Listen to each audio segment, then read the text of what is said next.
Thank you for clicking on this video. Before you watch it, however, could you do me one small favor, please, and check whether you're subbed to the channel or not? If not, please consider subscribing. It'll help me a lot as a content creator here on YouTube. But without further ado, enjoy the video. Such evaluation.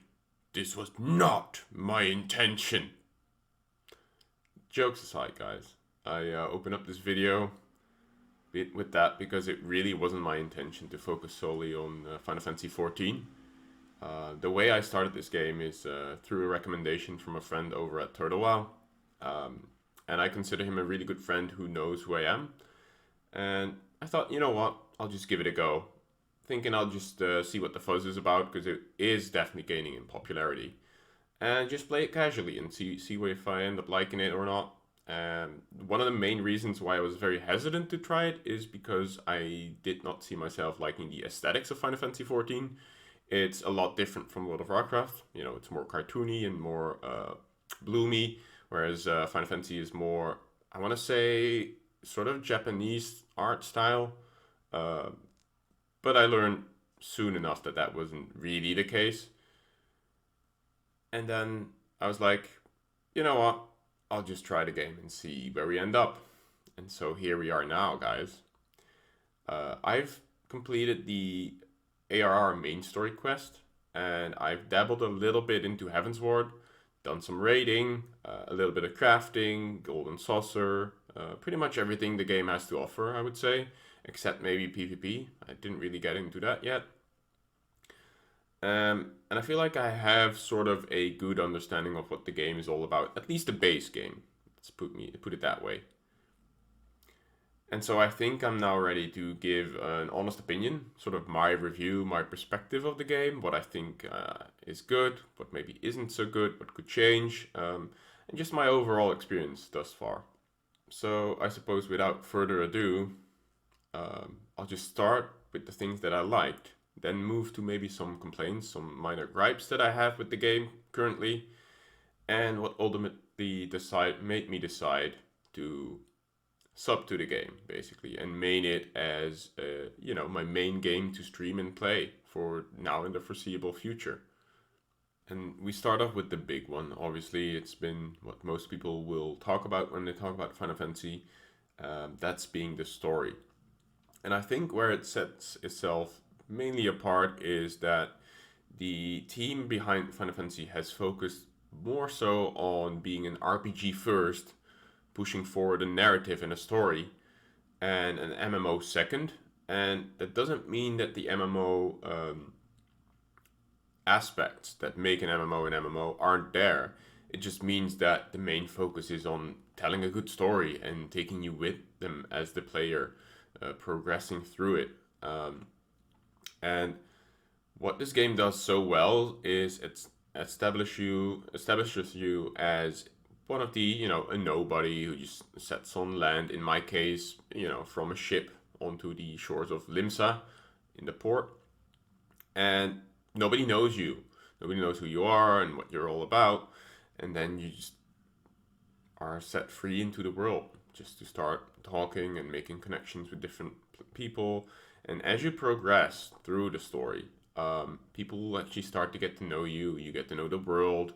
And it all starts very small, and then quickly, as you progress through, it starts building and expanding. And where the story maybe picks up very small, and you're doing like fetch quests and different explorations, and you maybe wonder like, I wonder if I'm ever gonna get into this story-wise. And then slowly it starts hinting you little things, ominous things that are about to happen, hinting you towards other threats that might be looming, and things that you can play a big role in at some point. And at least I find myself wanting to know more and wanting to explore and know what's around the next corner, basically. And they do that very well throughout the game, where sometimes there might be a little bit of a lull moment where it's kind of dull and a bit slow, but then the game hints you towards the next thing that's coming. And I found myself every time wanting to know what's going to be happening next. even in just the base game, which is what a lot of people consider the worst part of the game, I would say. And even if there's a few things that might be a bit slow, for me personally, one thing that comes to mind is especially the where you're laying contact with the sylphs, and without spoiling who they are, it's kind of a slow and tedious part of the story for me. Anyway, I didn't care so much about them. As well as one that I guess a lot of people sort of feel the same way about. It's the banquet part in Costa del Sol. And again, without spoiling any of the story, I feel like that is a bit of a slow part of the game, and I didn't really care for that as much. And from what I understand, they already cut out a lot of the sort of slow and extra quests that you have to go through in order to progress in the main story quest.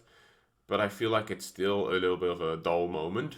But all of that is so worth it in the end. The big reveal, sort of almost towards the end of the base game, A Realm Reborn, makes you forget about those things because the story picks up and it has you in awe. I'll show some of the clips of just my reaction to what's happening, um, and just show you what my response is like. And then you can see how invested I'm in this story and the world and the characters that live and breathe in it. Um, and that's what the game does so well. And I would like for all of you to experience that for yourselves. And so here's some of the clips from my reaction from one of the most epic reveals, I guess, during the story. I'll try not to spoil anything, but here they are.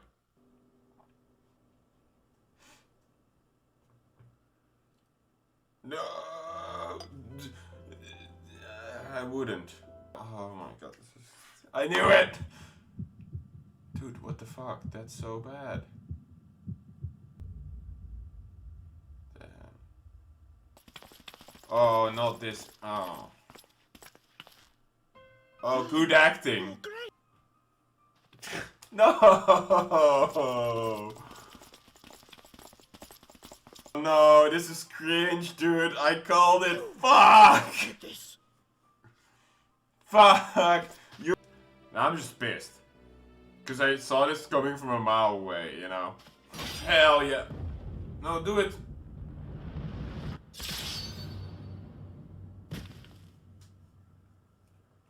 Deserved. What comes around goes around, you mother. And I've touched on this briefly with my first point being the story being so good. The character progression in this game, for both you and some of the NPCs that accompany you throughout it, because you really start out feeling like a nobody, like you don't know the world, you don't understand it, they don't know who you are, you kind of feel like you're sort of a lone wanderer at first, until you start laying contact with different NPCs and you join one of the major companies that are in the game. You have a decision to make at some point, and you start building relationships.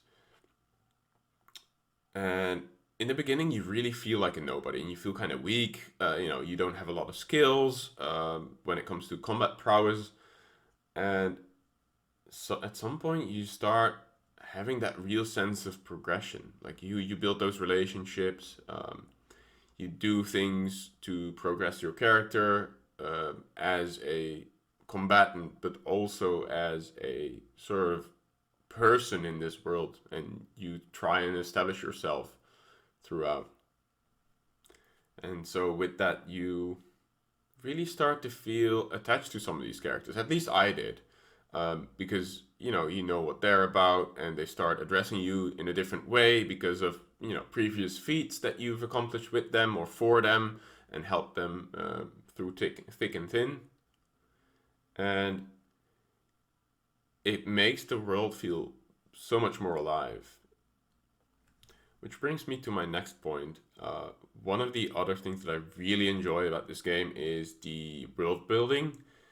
There's a huge variety of different biomes, architecture, vegetation, different tribes and people in this world with all of their own background and stories, habits, beliefs, values, and it really comes across so well. One of the main ones that I remember is when you first set foot into, I'm gonna butcher this name, but Quarthus. There's this tribe, well, sort of a race, the Elysian, which are basically the elves of this game. And they don't really take kindly to strangers entering their lands, and it really shows. Like, I think during the live stream, some of my community members told me that, yeah, they're kind of xenophobic in a way, and they really are. And the game does so well of depicting that. Like, they're kind of hostile and standoffish at first, and then sort of something happens, which I'm not going to spoil for you guys who haven't played the game for yourselves.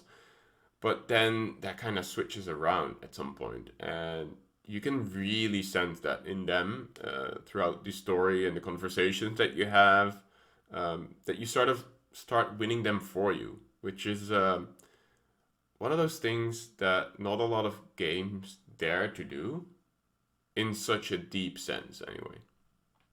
And when you walk around in these different biomes and you look at the vegetation, the rock placement, the architectural style, it all seems to be belonging there. Like nothing feels out of place. Although sometimes there's these weird ether crystals just poking out and it's kind of random. But it does work in this world because later on you actually learn why they're there and what's happening and what's happened with them and what the story is behind some of these almost like crash sites, if you will. And I just find myself wanting to learn more about the world and its people. It's amazing. And again, I'll show you some of the things that I think are really excellent. I'll just give you some short clips of different biomes and show you what I mean by that. So here they are. So first off, we have a zone that you can go to quite early in the game. I'm not gonna spoil the name for you, but just look at it for a moment. When I first saw this, it reminded me of a holiday I've been to in Mexico, in Tulum. Tulum? I think it's how you pronounce that. But look at it.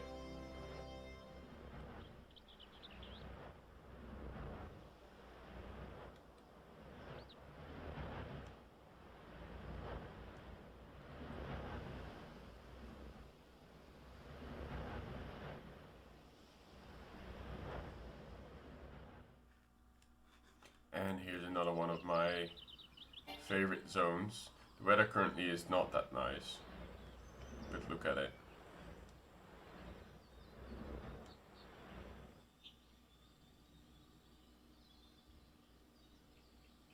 I love the little fountain over there. And this is the backside. It's like these upside down ruins.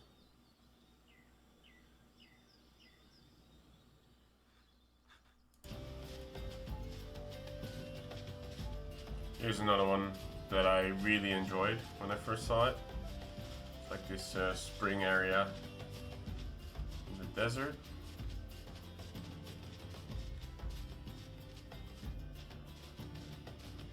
It's like an oasis, and then the rest of it is just a very vast open desert land.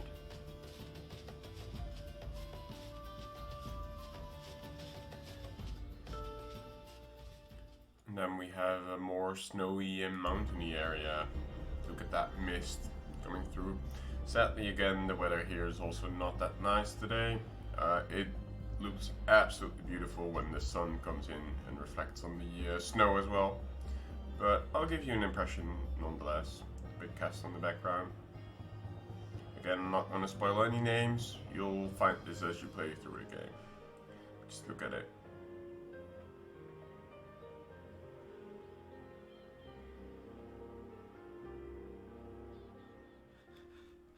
And then as a last zone, I thought I'd give you something completely different.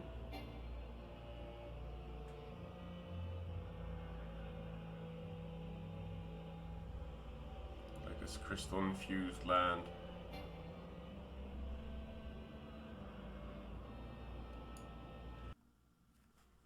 Which brings me into the next point. I feel like this ties both the story, the character progression, and the world building together so well. And it's the music. The music in this game is so good, and I'm sure you've heard this countless times, but it's so good. There's a lot of variety. It's not just the ambient music that's there. That's what I'm used to from most MMOs. There'll be like zone music and maybe some background music, and it will set a tone. But the music in this game doesn't just set a tone. It sort of accompanies a moment. It will instill a feeling in you. During cutscenes, meeting different NPCs, during moments of high or low, it will play different tunes and it will make you feel things that you don't even realize you're supposed to feel. And then once you pick up on those, you are actually, I was at least, in shock and in awe, and I had goosebumps with some of these moments. Because the composers just don't set a mood, they go further, they invoke feelings with you. And they're not afraid to experiment in this game. There's not just one genre, there's such a wide variety. And some of these scores are amazing. And Soken and his team do such a great job. Some of these pieces are such a treat. I would have loved to sample some of the scores that I mentioned, but unfortunately, I'll run into copyright issues that way. So instead, enjoy me and my community just dancing on stage, featuring Locus, which is actually in game as well, and it slaps.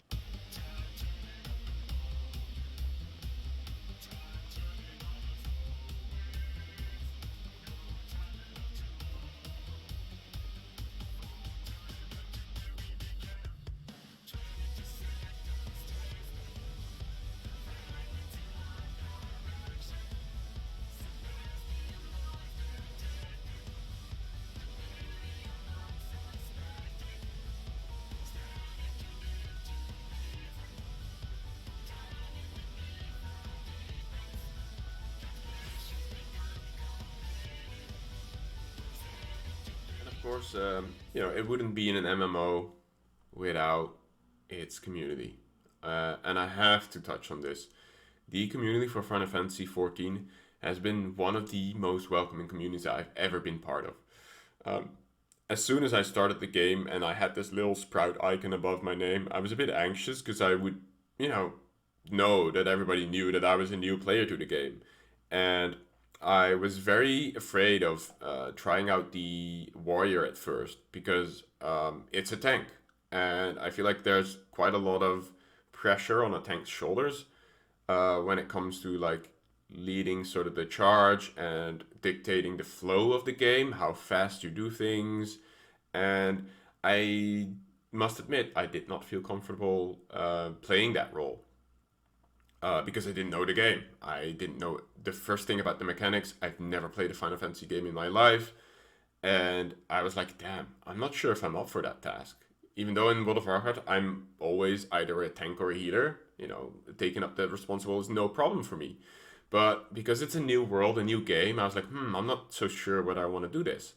And then in the end, I kind of just took a leap of faith and I was like, I heard great things about the community and that they're actually super welcoming to Sprouts and they're willing to help out and take it slower when, you let them know when you're new. And so I did every time. And I made the warrior and I did not regret it. The community has been so friendly and helpful. And whenever I queued up for a dungeon when it was time, I just, put into party chat, hey, I'm a new player, new to tanking.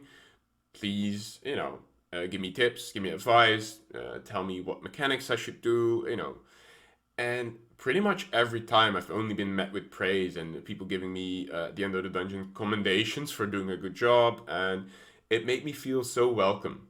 As well as the people who've been coming and hanging out in my chat, supporting the stream, giving me tips on the sides, without giving me spoilers. That's one of the main things that I told them from the beginning. Look, I'm new to the game. I want to experience the game as is. Please don't give me any spoilers.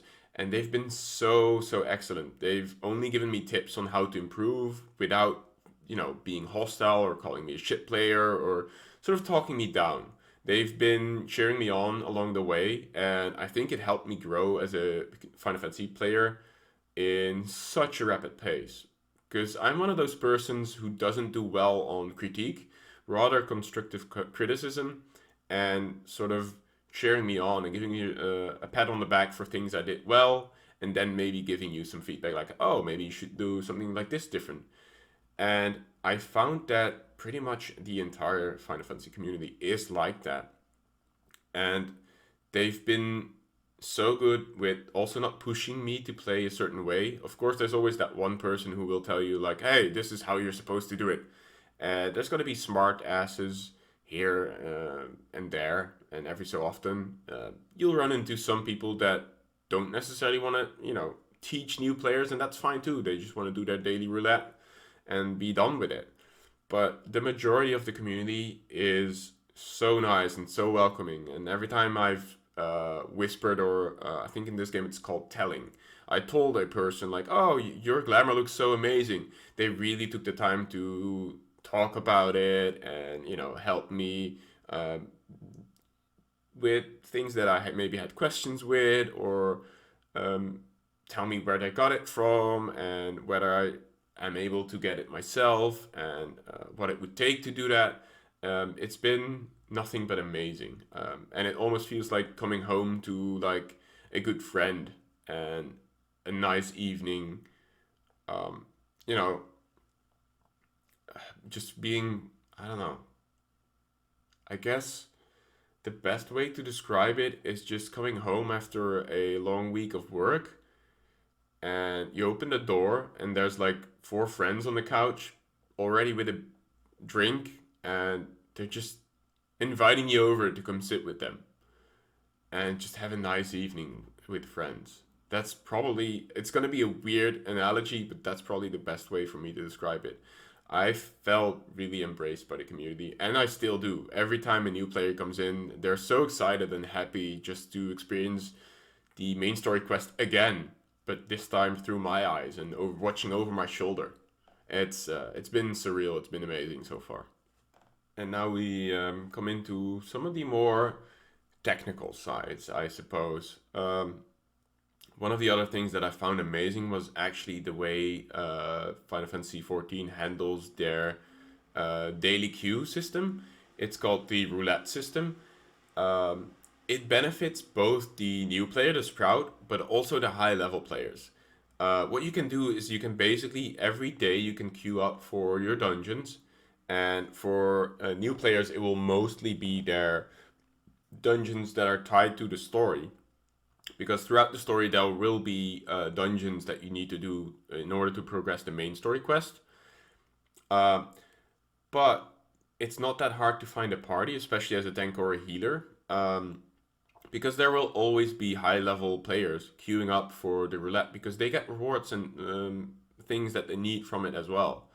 So it gives an incentive for low level players, of course, because they need to progress through their main story. But it also gives the incentive to the high level players um, to go back and run those dungeons with low level characters. And I think it's an excellent system because it puts the veteran player, who's probably already max level, maybe leveling an alt job, in a dungeon with a Sprout. And so it's really easy for them to kind of connect during that run. And people will explain you mechanics and help you through it. They'll very often be patient with you, explaining some boss mechanics and some tactics that you need to execute. And I think it is really clever the way they do that because it is a meaningful way of putting both the high level characters and the newcomers together in the same dungeon and both benefiting from it. And I think that's a beautiful system, I would say, because it puts people together that otherwise may not have ever have played together. And I think it again ties into the aspect of why we play MMOs. It's massively multiplayer online, right? So we want to play together. And you might make some new friends along the way. And I think the system is super well done. And I don't. I think more MMOs should do this and really take sort of a notes on that one. And of course, we have to talk about this. One of the other great systems that's in this game is the ease of which you can switch jobs or classes, and also with that your role in this game. Uh, and I'm not only talking about the combat roles; it's also your crafting and side things that you can do. So it's literally the click of one button. By changing up your weapon, you actually change your job or role because every job is signed to a specific weapon. So in my case, I main the warrior. The warrior uses a big two-handed axe. So whenever I equip my two-handed axe, I'm the warrior class, and my actions change towards the warrior, accompanying the gear and the level because you can set up the way that it's tied to that character. And then if I need, say, to be a healer, I can switch to my scholar, and the scholar uses a book of sorts and has a little minion to help heal. And the only thing I need to do to switch that is to equip the book, and the gear will automatically change with it because you assigned that gear to that class. Um, and it gives you so much flexibility, and it's been amazing because whenever I needed it to do a dungeon, I would always have maybe one, two, or maybe even three community members join up in my party, and without a problem, we would always be like, "Oh yeah, I can tank," because I mean, I've mainly been playing the warrior, and then the other three would be like, "Oh, I can flex healer. Oh, I can flex DPS," and we just have a group like that, and you don't have to find a certain class, have a certain level, because there's also the level sync system in here. So it's not only you're looking for like specific classes. When a high level wants to join you in a dungeon, there's an option for you to do it level sync, and it will put them down towards your level, and it will obviously lock some of their more powerful skills and kind of scale you to the level the dungeon is intended for. Um, which all in all creates a very nice flexible system, and it means you don't have to create like 8 different alts and level them up all the way separately. You can just do it on one single character, if you so choose, of course. And then one of the other systems that's pretty big and that's kind of being overlooked, I think, in this game, at least I did personally, is the in-game tutorial system. They are very, very good, and you probably do well by not skipping those. The green boxes, often depicted in dark green, and they have little red text boxes sometimes. And it will explain you the new mechanics or systems that are in the game as you unlock them. And I must admit, I did not do that very well. I skipped quite a lot of them early on. And that's also because I kind of was a bit of a lazy player when it comes to that, because I always had, knowledgeable players in my chat that were willing to teach me and help me if I were struggling with some of these things and didn't understand the system. They would, jump to my aid. But a lot of new players will not have that sort of lifeline, right? And so when you actually take the time to read all those tutorials, they do a very good job of explaining the different systems and how they work to you. So I highly recommend, unlike me, to not skip those and actually read them if you're a new player, of course. If you're a veteran, you can even probably disable some of them. But it took me some time to realize how well they're put together. And I'm not very used to that from other MMOs. Often tutorials kind of leave you hanging and sort of guessing how the system works, whereas this one thoroughly explains it to you. Whatever system it is or whatever new thing you unlock, you do well just to read the tutorial, guys. And then we come to one of the big selling points, I guess, for starting out and new players, it's the trial program. It's probably the best deal I've seen in a subscription-based game ever. Um, it's basically allowing you to play the base game, which I just played through, and it's months worth of content. And there's still so many side things that I haven't done. I haven't even started PvPing. There's some of the profession stuff that I haven't really delved into that deeply. It allows you to play the base game plus the first expansion, which is what I'm currently experiencing. It's called Heaven's Ward. And it will allow you to play pretty much every job up to level 60.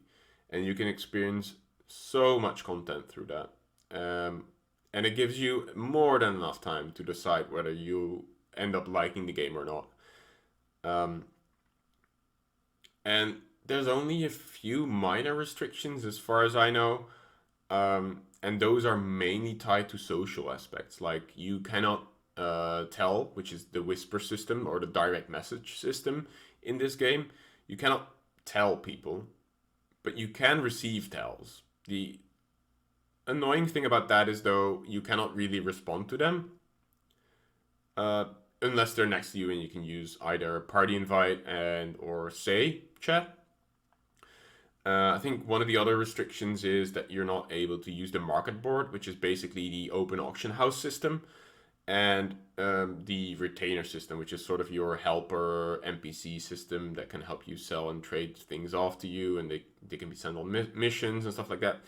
As well as your maximum gil, I think, is locked at 300k, if I'm not mistaken, which you'll find you'll get pretty easily.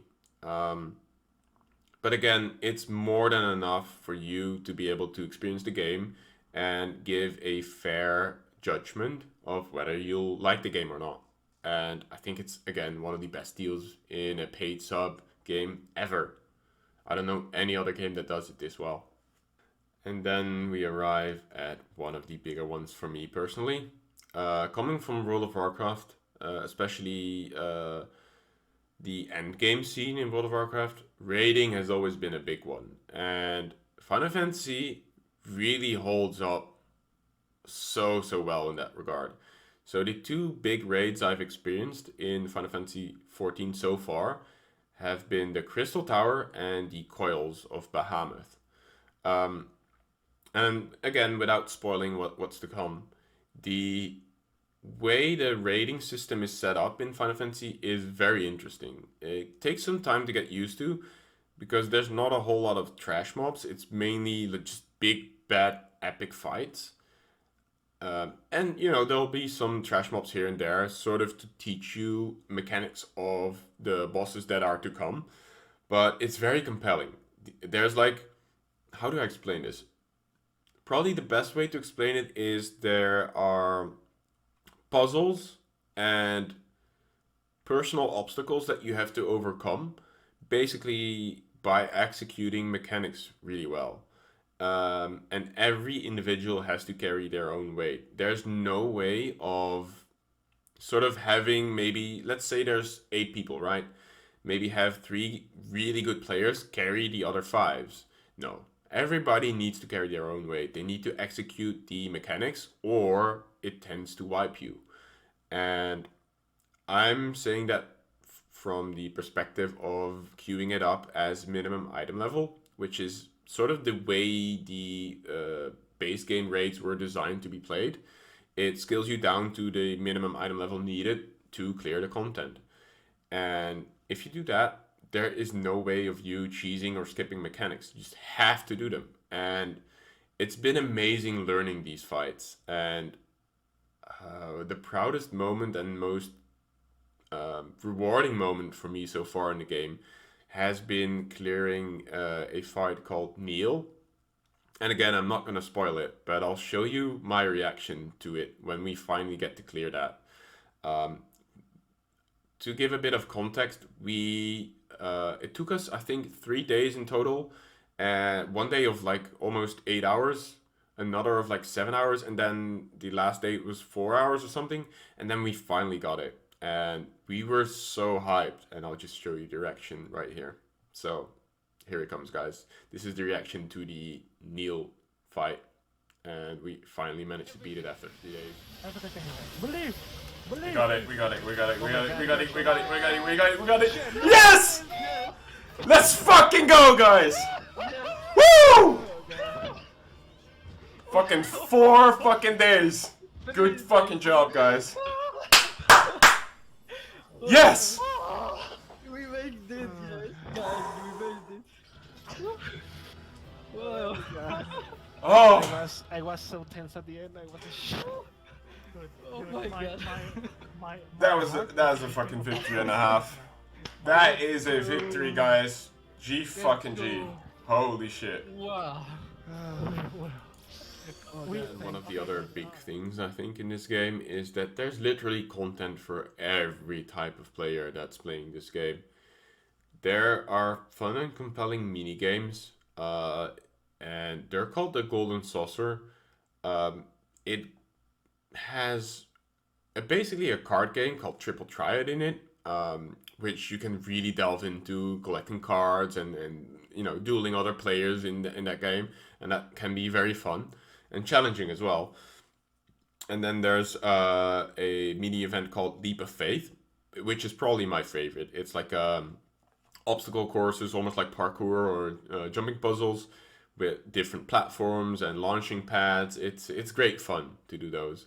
And then there's a mini game that is basically almost like a carnival mini game where you put in a little rail shooting experience and you have to shoot different targets real fast, and without clicking the wrong ones, it will give you negative points.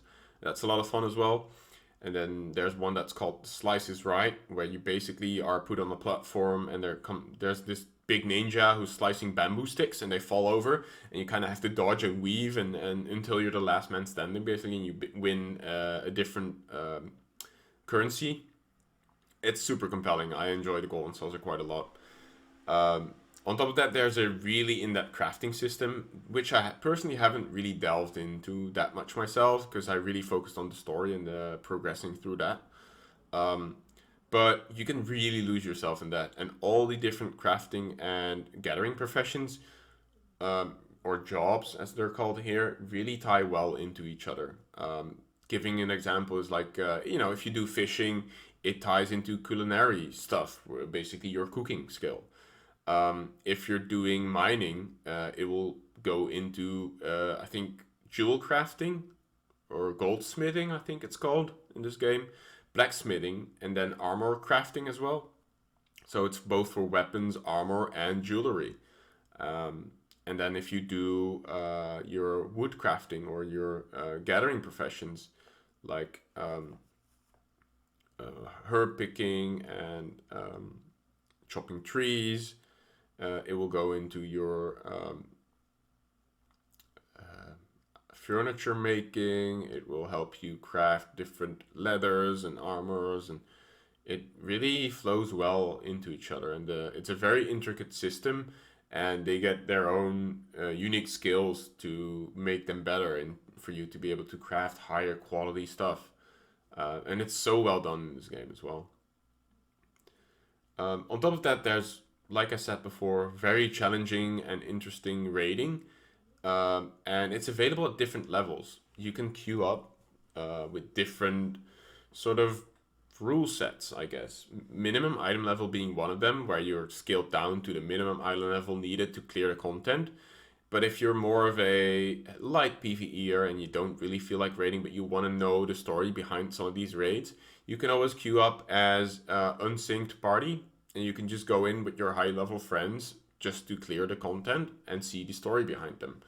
And if you're really up for a challenge, there's always the extreme or savage modes that will push the content even further. And it's really all about the bragging rights for that one. It doesn't really change a whole lot reward-wise, except for maybe certain mounts and certain goodies and aesthetic looks being locked behind these. So there's really something for every type of PvE player as well.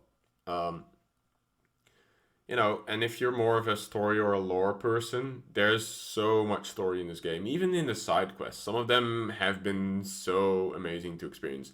The biggest side quest one that I can think of is probably the Manderville story quest, and I'm not gonna spoil that, but you should definitely play the Hildebrand Manderville story quest.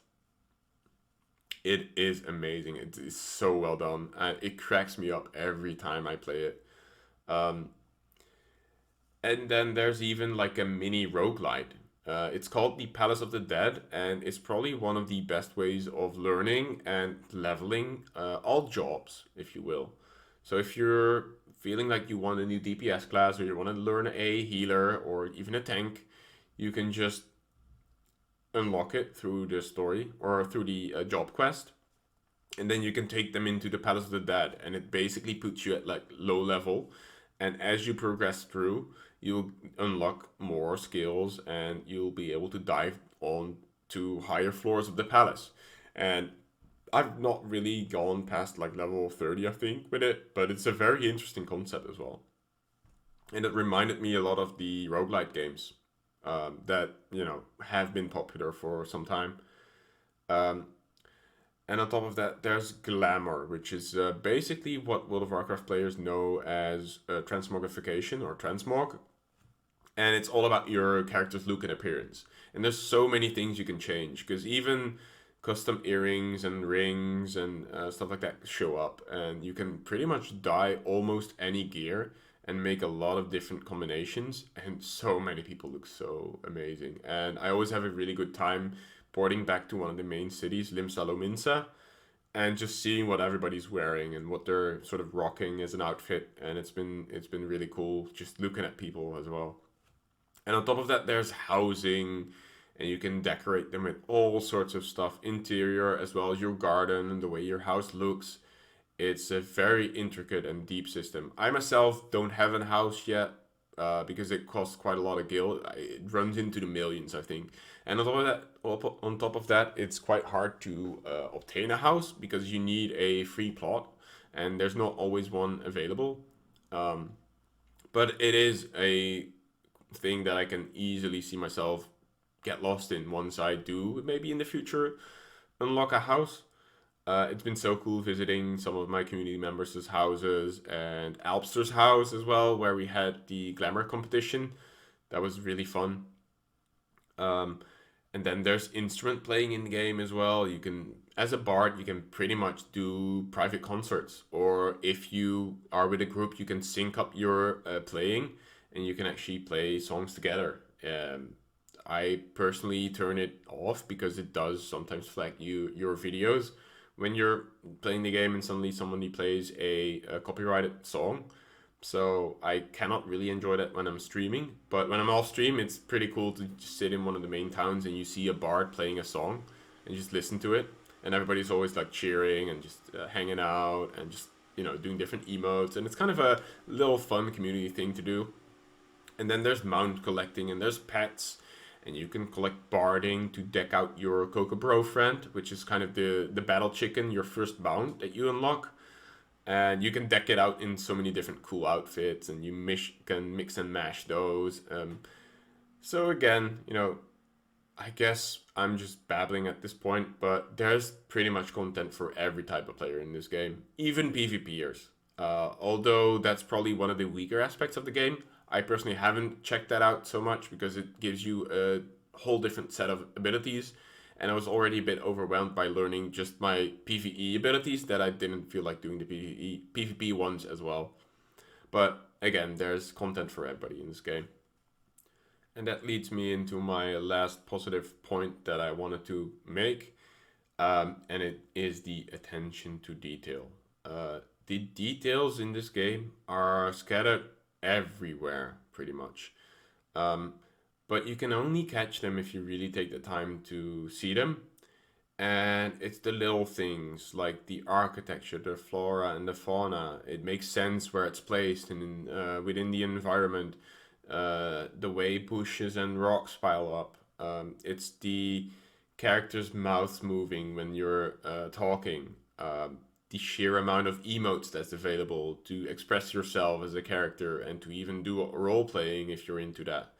And you can string those together in macros and really make for some really interesting character enactment, the non-verbal cues that are present in the story, the way some characters maybe, you know, pose and stand when something happens in the story.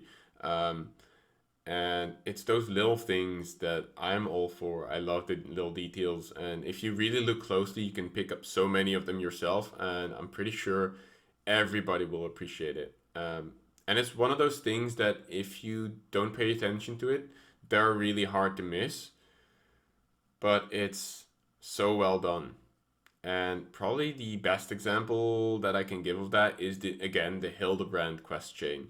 The way some of these non-verbal cues are happening with the character animations, it's excellent, and it tells a story, and the timing of bringing certain lines, and then the response from other characters that maybe don't even respond verbally, but just by giving an emote or an expression. It's so well done. Brings us into some of the small gripes that I have with the game. Of course, no game is perfect, and there's always going to be something. You may not agree with my little list here, but these are some of the things that I had issues with. Starting off with the map readability. And as I talk about this, I'll show you in game what I mean by that. As a new player, definitely, starting out in Limsa Lominsa, having 2 levels on the map, and I'll just put it right here. There we go. So you kind of enter in this city. It's called Limsa Lominsa. It's one of these starter cities. And as you can see, there's a lot of icons, a lot of stuff going on that you don't really know about firsthand.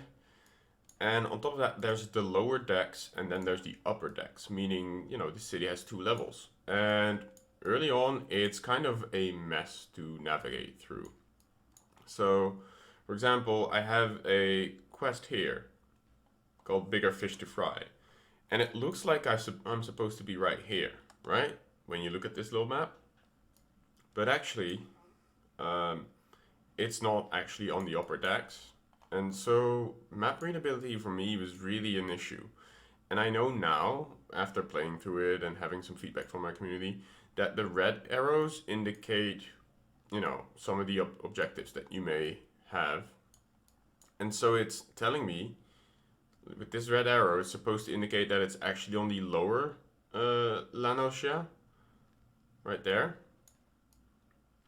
and the lower decks. And it's just confusing to me. And I think that map readability is something that should almost come second nature. And in this game, it really didn't. Whereas in other MMOs, I find it was easier for me to navigate. Of course, you get lost sometimes. But in this game specifically, especially in Limsa Lominsa, because it has 2 levels, it was not really intuitive, for me anyway. And so, to navigate through here, you can actually click those things, and it will tell you, like, oh, you need to be out here. But it is still quite confusing to me. And again, I think map readability is really important. And it may also be that I'm just super bad at it. I've been told so by a lot of people in the chat. Like, it's not that bad, you just have to get used to it. But I feel quite strongly about, you know, maps and being able to sort of navigate where you want to be and need to go is a big one. And again, it's something to get used to, and playing over time, it's not as bad. But especially Limsa Lominsa, as a new player who has no clue what he's doing, you know, where everything is, it is quite difficult. And there's, you know, a few ways to improve that. For instance, I was playing with an overlay before, and I guess the colors didn't really stand out as much, but I had quite some trouble early on navigating. And so I'll just show you real quick how you're supposed to go up and down. And so these little blue things out here, they actually indicate that you're zoning out into a new part of the town. Because it is not all open world. It's kind of sort of instanced, or at least split up in little parts. Which makes sense for, you know, since this game is not only for PC, it's also for still PlayStation 2 players, and it was actually designed for PlayStation 3 back in the day. And so the way you navigate up is you talk to this lift attendant, and then you move to, in this case, the drowning wench, and that will bring you to the upper decks. That is kind of clear and easy, right? And then you're here, right? And so then you can do all these quests. For instance, my first skillet, it's a cooking quest. I can just navigate there. And later on you can use these crystals as well to teleport around the town. You don't have to walk everywhere like I'm doing right now. I'll show you real quick as well. Might as well. But yeah, that was again one of the things that I thought somehow they could maybe improve the map readability, because the indicators of like quest objectives and where you need to be and on what level aren't as clear. Later on I learned that, you know, arrow up generally means that it's above what level you currently are on, and same way with an arrow down, but it's not very clear. And again, you can use these ether crystals to quickly teleport back down. So once you get the hang of that, it's fine. But as a new player, I feel like that could be improved. And obviously I don't have the answer of how they would go about to do that. Otherwise I would give suggestions right here in this video. But I feel like somehow it needs either a better tutorial of how the map system works, or maybe again improve the readability somehow.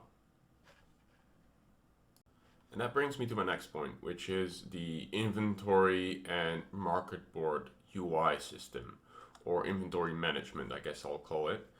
And again, we'll show you what I mean by that.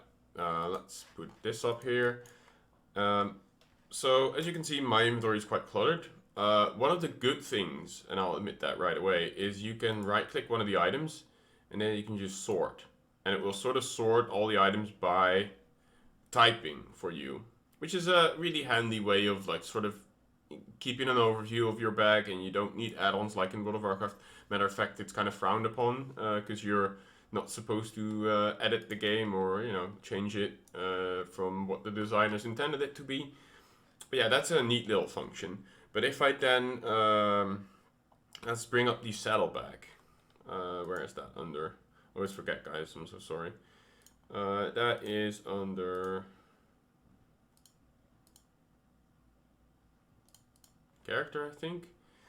Saddleback. Where is it? Ah, here it is. So later on, you get like an additional bag space, if you will, which is your mount saddleback, and you can put items in there. And obviously, as you can see, mine's quite cluttered because I just stuffed a bunch of crafting materials in there. But what I would like to happen is if there would be a easier way to put things in there, rather than what you have to do now is right click it and then add all to saddleback or add to saddleback. I would like there to be some sort of hotkey, maybe like holding down shift and left clicking it, that it would automatically put it in whatever other bag or inventory space you have up. And right now it's just right click and then you have to go add all. And again, this is a small gripe. It's not really a major thing, but I feel like for PC players especially in mind, there should be an easier way of handling your inventory space. And that also counts kind of towards your ventures, which is, if you're not on a trial account, you get your ventures, which is basically NPCs that will help you store and sell stuff. And I'll just call one real quick to show you. So I've sent both of them on missions. And I think they're both done from their mission. Yeah, they are. So that will give you some items and they'll level up individually, which is pretty cool. It's a nice system, but I'm not going to touch on it too much. So let me pull up her bags as well, and trust and withdraw items. And it's the same thing, right? Retainers have their own bags, and it's pretty much serves as an extra bank system, if you will, because there's no banks in this game, but rather it holds all your items like that. And I mean, I can entrust the retainer, but again, it's right click and then, you know, individually move it. And I would like there to be a system where I can just be like, hey, I want all these faded orchestra scrolls or rolls, which are components for crafting music pieces. Because you can play them in your inn and your house as well once you obtain them. So those are materials, but I would like there maybe to be like, hey, right click all crafting materials into my retainer bag or something. I don't know. I feel like there needs to be something that makes it easy to navigate through your inventory, because as you can see, it gets cluttered quite quickly. And I would like there to be some sort of better way of managing that. And let's move to the market board as well. So there is a market board system, which is basically the same thing as an auction house. In most games, it's called auction house. You can just open that up. And my main gripe, and this is what I really feel strongly about, is that you can only do either partial search or entire search, or select one of these category searches. And I'll show you what I mean. So let's say I want to look for new bodies, right? And I can set the level. I'm level 6 on the rogue, so it automatically checks that for me. And these are all the chess pieces that I can currently equip. And I can just try them on, and that's all cool and stuff. This is actually a really nice code. And you can die preview them. If you right click again, and then you can do enable die preview. Opens up another menu, and that's all cool, and you can navigate that quite easily. Like, that comes second nature, right? For me anyway, that's quite easy. And you can scale this up and down, like make it bigger and smaller if you want. But one of the main things that I had a problem with is if you do partial search, let's say I want all the blue items, right? And I hit blue, it will find all the blue items. But it's going to be blue dice, it's going to be everything that has the name, something with the name or with the words blue in it, right? And that is quite a hassle to navigate through it. But let's say I want all the blue weapons. So I select a weapon. Let's say, you know, this is all the arms. Let's say I want a gladiator's arm, which is sort of turns into the paladins, one of the tanking classes. But then, as you can see, my partial search disappears.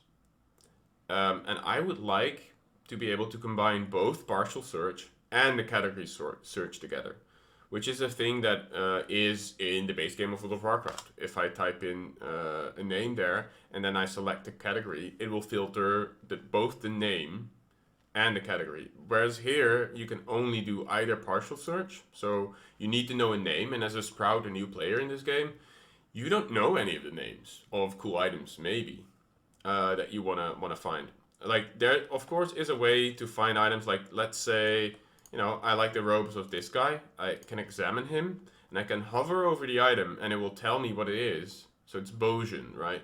But if I don't know, and I just quickly glance over someone, it's really hard, because then I can type this, and it will give me all the Bojin items, or even like this, and it will give me even more, probably. No. And it will show up. But then if I only want to see the Bojin armor pieces, I cannot do that, because if I click body here, you see how that disappears? And then I'll get all the bodies instead.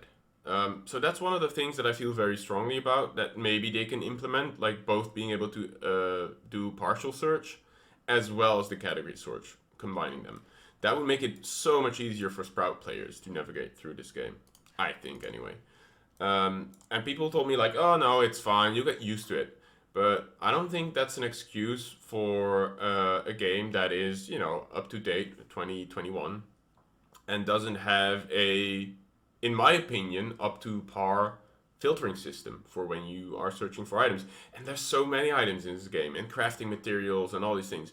And if they assume that you need to learn all these things by head before even being able to use a system, I think it's a fault of the system, rather than, yeah, the player's supposed to know. You know, we shouldn't shrug these things under the rug, because as a veteran player, it's fine. So I really feel like there's, you know, something that they could do. Again, my suggestion here is being able to do both the partial search, combining it with the category search. And I think that would already improve the Marketboard system by quite a lot for me. And this is maybe something that the new players who are playing on a free trial will not really have a problem with, because they cannot access the Marketboard yet until they sub to the game. But yeah, that's been probably my biggest gripe with the game so far. And that brings me into the next point. Personally, I did not have a really big issue with it, but with this. but I can see why it's sort of off-putting maybe for people who are used to having an action-packed, fast-paced game. In the beginning, Final Fantasy XIV has slow combat. I mean, that's just the fact. And I'll show you what that looks like early on. So let me pull it up right here. So we are in one of the first zones that you get in. I think my character, yeah, so my rogue level is 12. And on level 12, I have 1, 2, 3 abilities. And then, you know, sprint is always available from the get-go. And so combat looks like this early on. You hit Q, and it combos into the kick. And that's it. And then you wait for a global cooldown, Q, and you combo into the kick. And it automatically weaves in auto attacks. So, as you can see, that is quite slow. And it, you know, it doesn't really feel very impactful early on. And then, so this, again, is the combo. And you kick. And it looks super cool. I think the animations are excellent. But gameplay-wise, it's really 2 button presses. And as you can see, it highlights when the combo is available. That's pretty cool. You know, no add-ons needed to show that up. But it is quite slow. And most classes that you start off with feel like this early on.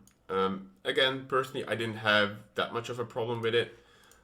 Because it's a new game. There's a lot coming your way early on, and it feels quite overwhelming. So for me, it was kind of chill to be able to be like, oh, actually, what's going on, what's happening, and learning my class as I go. I personally started off with the warrior, which early on is called the marauder, and then as an advanced job, it gets the warrior class, which is a tank, and you slowly get your skills. And maybe if you come from a game like Final Fantasy or BDO or maybe even ESO, I think it's more action-packed early on, the combat. But where Final Fantasy and the other MMOs that I played differ is not so much in the speed of which you have to do tight combos, but rather the decision-making. So again, this is a minor gripe, and it's not mine personally, but I feel like it's a widespread accepted thing that, yes, early on, the combat of Final Fantasy might feel a bit tedious and slow to some people.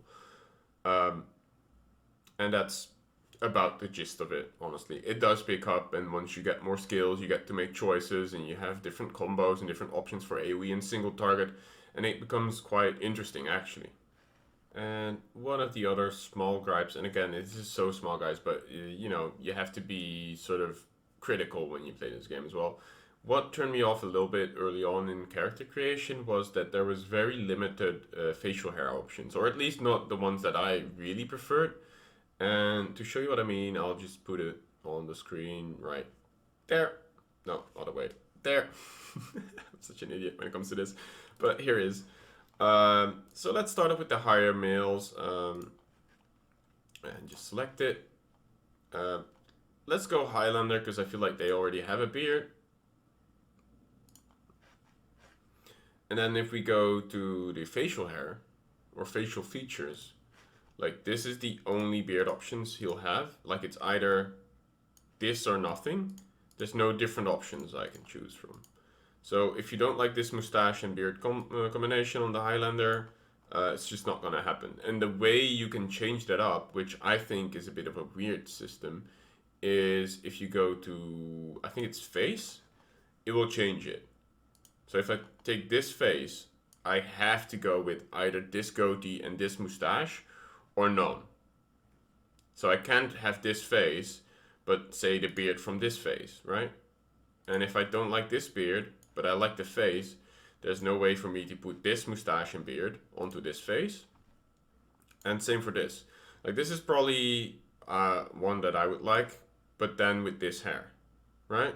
And that's just not what you can't really do that here. And I'll show you some of the other races as well. Let's go with the Rogadin. I think they have quite some facial hair options as well. Just kind of the hulky, strong, tall race, which I think is pretty interesting. Kind of disregarded them at first, but I think they are quite interesting. So you can have like the Sea Wolves or the Hellsguard. Let's go with Hellsguard, why not? And go to appearance. So again, we go to, is it facial features? Yeah. Again, you can either have this beard or no beard. And then you can have different scars, you know, and tattoos and stuff, which is all fine. But like, it's either this or no beard. And then I guess it goes the same way. I never actually created a higher. Yeah, so the different beard options are bound by what face you choose. And I like this face. Why not? Interesting that he has a panda nose. But say I like this beard a lot, but I want this face. Again, you can't do that. And so I would like the facial options, like choosing a face, not to be tied with the facial features. That makes sense. I would like to pick my own beard and mustache. And again, this is a minor thing, but you know, as a bearded man, I would like to have more options. And actually, you know, in the end, I chose to play Aura, and I'll show you that real quick as well. Which is the aquatic race.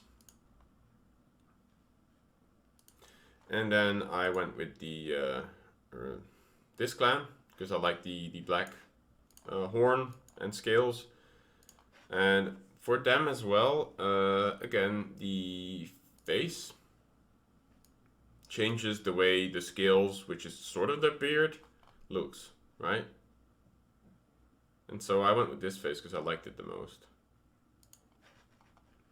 And then again, the only way to change that is by... Actually, you can't even change their beard. But again, that's just a minor gripe. Already, I think the character customization in this game is a lot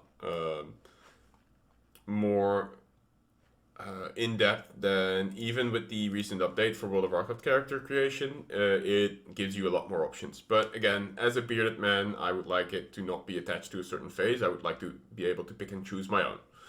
And, you know, take it for what you will, guys. It's a very minor gripe.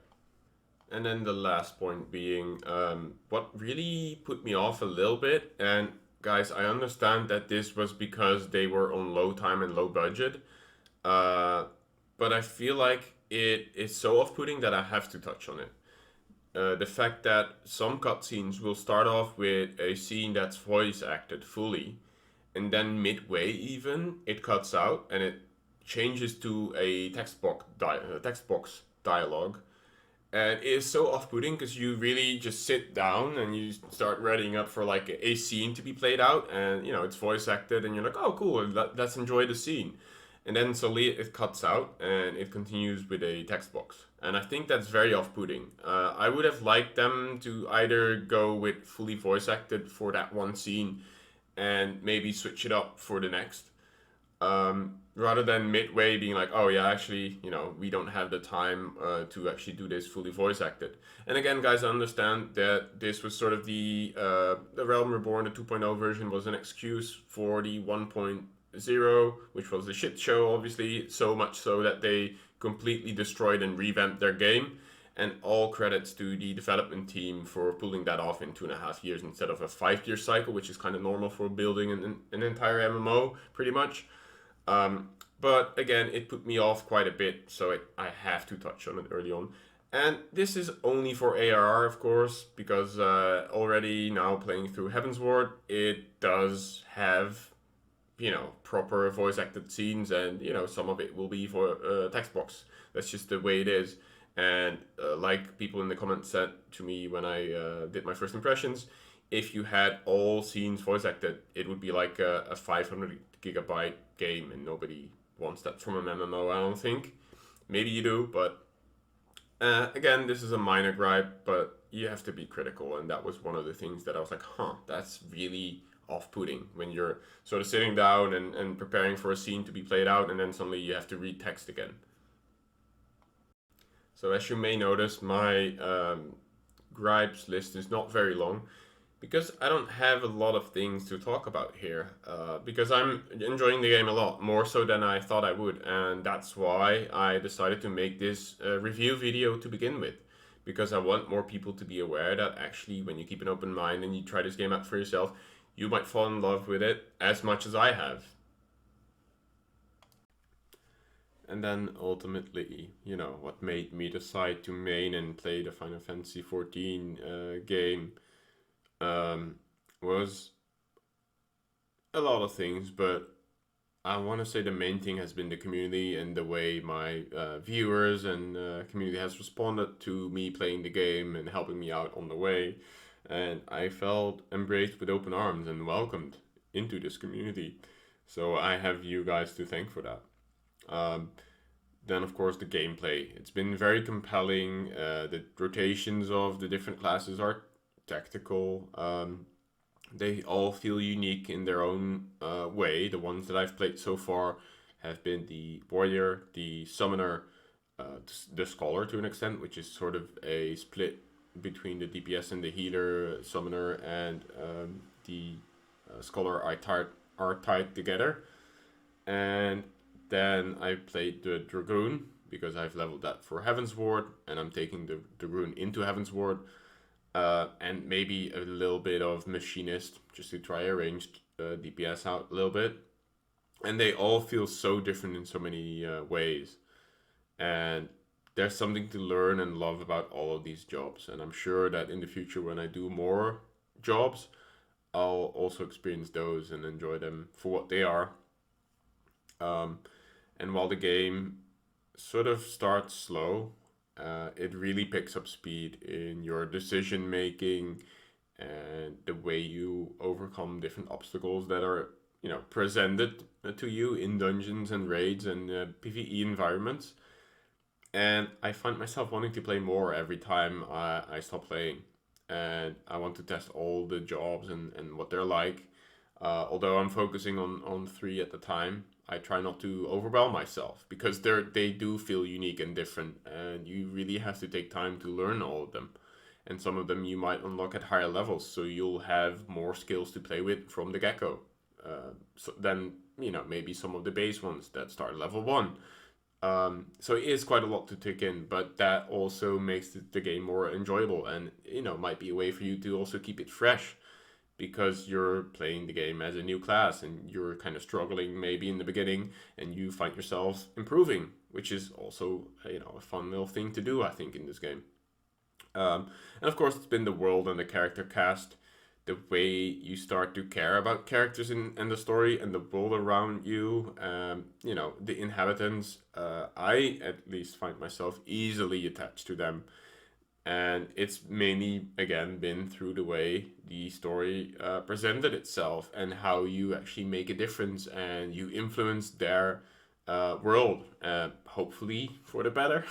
Not always the case, no spoilers, but and I find myself again wanting to know more about them and what they're like and how the story unfolds and how they develop as a character, and seeing what's around the next corner. Um, and then the last thing that I want to touch on, and I haven't really talked about this, is the way the development team, especially Yoshi P and Soken and his direct team, are so passionate about their game and the community. Um, to the point where Soken was diagnosed with cancer, and it was also during the COVID pandemic. He was in the hospital and he worked on different scores and music for the game because that's what he wanted. He was so passionate. He said like, no, the players need their new patch. They've been waiting for this patch content. We cannot delay it any longer. And he worked on his hospital bed on new music and scores without telling pretty much anyone of the team. There was only a select few people on the team who knew about the cancer and that he was sick. And it speaks, I don't know, so much. The fact that they're willing to do that, and the way Soken and Yoshi P talked when they did that reveal at the last FanFest. I didn't even know them that well because I just started playing the game when that happened, and I almost teared up. It was such a sweet moment, such a bromance. He basically, Yoshi P was crying because he's got his best friend back, and the announcement of the cancer being in remission, and he's actually somewhat cleared and the immediate danger has been repelled. And the fact that they worked on the game throughout that, I guess, speaks in and on itself of how passionate these people are and how much they care about their community, and the fact that they're willing to share something so personal. The way I understand from Japanese culture is that they're quite reserved and they would really never come out with these type of things because that's just not what you do, I think. But they respect their community and love their community so much that they felt the need to share this big thing with all of us, basically. And, you know, they play their own game. They love playing their own game. I think Yoshi is a Black Mage main himself, and he loves playing the game. The game is quality assured within Square Enix itself. There's no open beta, there's no public test realms. They just enjoy playing and testing the game themselves internally. But they listen to feedback. Whenever there's something that the community wants or doesn't like or responds negatively to, they change it or they do their best to adapt it. And, you know, as long as there's feedback and it's constructive criticism, there'll be some ear within the Final Fantasy development team that will listen. And they're so well in tune with their community. And the fan service surrounding this game is amazing. It's been surreal almost watching this. And of course, I don't want to make the comparison, but when you see the Blizzard Entertainment team be so out of touch with what the community wants and asks of them, and then seeing the Final Fantasy dev team just be like, you know what, you guys are the customers, you know what you want, tell us, you know, bring it all in, give us the feedback, and we'll try and change the game for the better and keep on improving. And so that has really pushed me over the edge to be like, yes, this is something that I want to be part of. And the fact that I'm making this review video and trying to spread the word, you know, get it maybe to a wider audience. And I would love for people to come into my chat someday and be like, hey, you know what, Ash? I watched your review video and you convinced me to try this game and I'm loving it. I would love for that to happen. Because it's been such an amazing experience for myself that I want more people to experience this. I hope that this review has somewhat been insightful. I'm sorry if it's been a bit of a ramble. I do most of these things just, you know, from gut feeling, from sort of reminiscing the experiences and the feelings that I felt during playing this game and what I thought made it so amazing. And again, I hope this has been helpful. And thank you for watching this video. And if you want to see more of me, my content, my streaming, check out down in the description how you can be part of that. I have a community Discord, and don't forget to sub if you like what you see.